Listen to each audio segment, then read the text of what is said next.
ඡායතනේ අහලා තියෙනව නේද? අරූපතල බ්‍රහ්මතලය.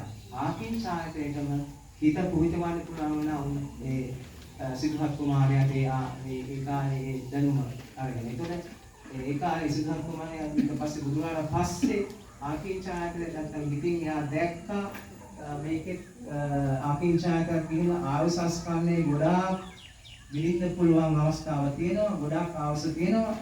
හැබැයි ආයුෂ වුණාට පස්සේ නැවත සතර අපායටම වැටෙනවා.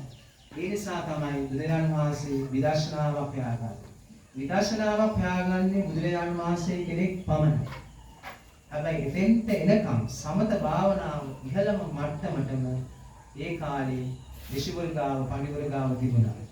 ඒකයි උන්වහන්සේලා ඒක ඉහළටම වැදලා සමහර ඍෂිවරු, පඬිවරු නැත්තම් සමහර යෝගී අය බුදුරජාණන් වහන්සේගේ වචනයක් දෙකක් ඇහුවහම නිවන් යන අවස්ථාව බලබුව මහා කඩොර දේවාලය වෙත පැමිණීම සඳහා මෙම මාර්ග සටහන උපයෝගී කරගන්න. ඔබට මෙම මාර්ග සටහන උපයෝගී කොටගෙන කොටුගොඩ, ගම්පහ, බේමුල්ල, කලගෙඩිහේන, නිට්ටඹුව සහ කටුනායක යන නගරවල සිට බලබුව මහා කඩොර දේවාලය වෙත පැමිණීමේ හැකියාව පවතී. ඔබ මෙම මාර්ග සටහනේ ස්ක්‍රීන්ෂොට් එකක් ඔබගේ දුරකථනයෙහි සේව් කරගන්න.